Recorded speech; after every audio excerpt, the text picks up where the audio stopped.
The Yuletide season evokes thoughts and memories of glorious days of frost, ringing bells, and the magical aromas wafting from a warm, loving kitchen. And yet, the days are shorter, and the nights become long, dark, and cold journeys into a bizarre winter realm of menace, monsters, and wandering spirits. Blackwater Media presents A Creepy Christmas.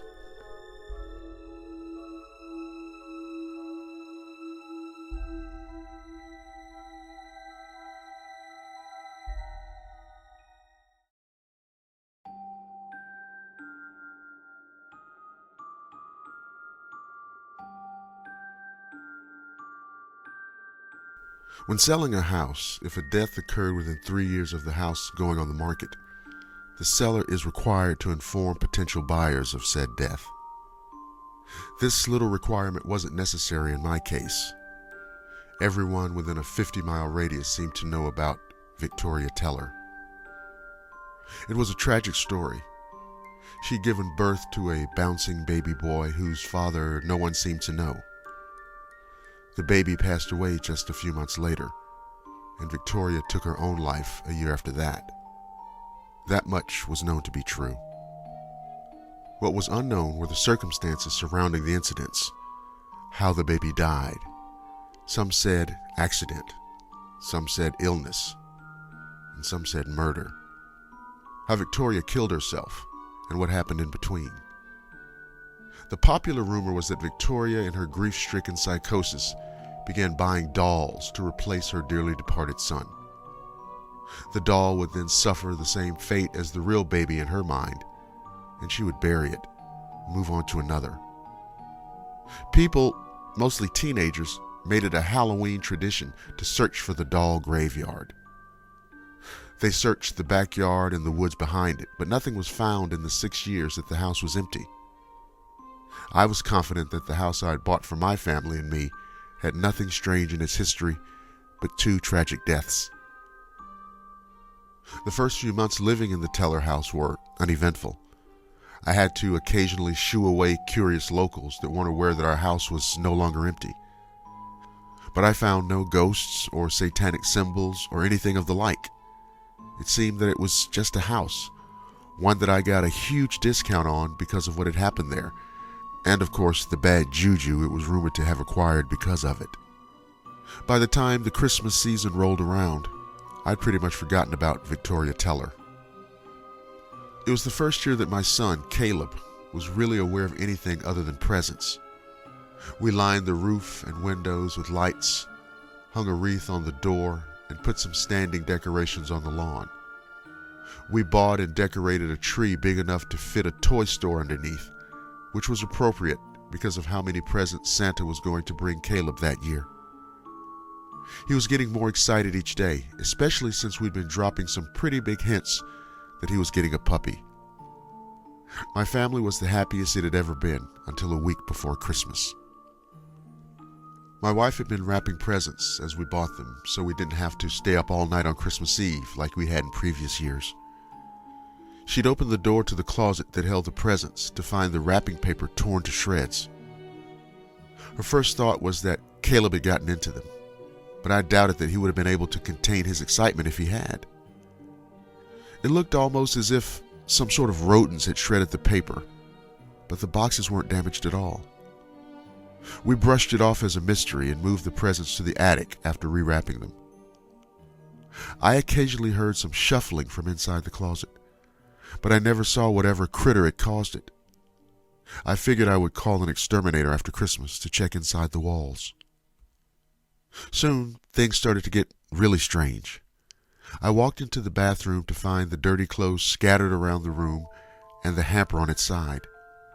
My wife found the refrigerator door hanging open, with food torn up and thrown on the floor. Caleb was distraught one morning when he woke up to find all of the toys that he had carefully placed in his toy box the night before had been thrown all around his room while he slept. All this and the noises in the walls were getting more frequent and were heard everywhere in the house. My superstitious wife was becoming scared that the local urban legend was true, that Victoria Teller still haunted the house. She reasoned that the spirit was becoming more active because we were so happily preparing for the holiday with our son, something she never got to do. I laughed at her theory. I shouldn't have. It's Christmas Eve and my wife and I put Caleb to bed. We had to return to his room several times to tell him that if he didn't go to sleep, Santa wouldn't bring him anything. When I was convinced that he was finally going to stay in his bedroom, I picked the puppy up from my mother's house and brought it home. We hadn't named him yet, but he was a golden retriever puppy that was as energetic as he was soft and fluffy. After playing with him for a while, we put him to bed in his crate, ate the cookies Caleb left for Santa, and turned in for the night. I was jerked from my slumber by a blood-curdling scream. My wife and I followed our son's cries for help to the living room. Caleb had snuck out of bed and found the puppy. Instead of the happy fluff ball that we had left by the tree, he found a mangled metal crate filled and surrounded by fur, blood, and chunks of discarded meat. My wife took Caleb into another room to console him, while I checked for intruders and signs of a break-in. I found nothing, so I returned to the living room and began cleaning up the mess. I was kneeling on the floor, convincing myself that there was a silver lining in the fact that we had hardwood floors instead of carpet, when I heard a tinkling noise come from the tree. I turned my head just in time to see a pair of big blue eyes staring at me from the branches. I jumped to my feet and backed up a few paces just as the first doll dropped from the tree. It was followed by 3 others. They were those delicate porcelain dolls wearing what were probably pretty dresses at one time. I couldn't tell, because the dresses were covered in dirt and blood. I watched with a mixture of terror and disbelief as all 4 dolls slowly rose from the ground and started towards me.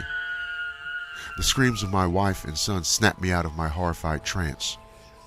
The dolls' heads turned as I ran from the room to find my family.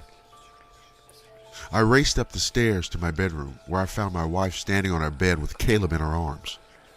Dozens of porcelain dolls, varying in sizes and damage and filth, were standing on the floor surrounding the bed. They were making their way towards my loved ones with their tiny arms stretched out, reaching for the woman and child who were desperately trying to stay away. I started kicking the little demons out of the way as I hurried to the rescue of my wife and child. I didn't think a bunch of fucking dolls would be so hard to push through, but I was wrong. For every one that I kicked away, 4 more came at me. They grabbed and pulled and thrashed a bit, and I found myself moving away from the bed instead of toward it. After noticing that most of the dolls had directed their attention to me, I yelled for my wife to run. I hoped that I served as enough of a distraction for the demon toys that her and Caleb could get away unharmed. The dolls that were still trying to reach them were clinging to the sides of the bed, climbing with delicate little hands. My wife jumped off of the bed, stumbled, and fell. Caleb's head hit the floor, and the resulting cries caught the attention of many of the dolls I was desperately trying to fight off and keep away. My wife tried to right herself and gather our son before the wave of small monsters got to them, but she was too slow. I watched as the dolls quickly swarmed Caleb and began tearing at his flesh. My wife started trying to get them away, but they turned on her when Caleb stopped thrashing. I made my way to them just as my wife stopped fighting. I saw the despair in her eyes as a doll with black hair and a gray tattered dress bit a chunk from her throat. The creatures moved so fast. There were so many of them, we didn't stand a chance. I don't know how long I stood in my bedroom, watching the horde of dolls ripping apart the 2 people I loved most in the world, before I realized that I was no longer being attacked. Every porcelain creature was crowded around what was left of my wife and son, feasting on them. I've regretted what I did next every day since. I ran. I bounded down the steps as fast as my feet would carry me. I reached the front door when I heard a woman's voice come from the second floor. "That's right, my children. Fill those bellies so you can grow big and strong." I shut the door behind me and fell down the steps of the front porch. After vomiting up cookies that I'd eaten earlier that night, I turned to look at the house. Peeking out of the window, illuminated by the colorful Christmas lights, was a gaunt woman wearing a tattered black dress. She smiled through a veil of stringy hair as a doll climbed up the front of her dress and into her arms, then closed the curtain.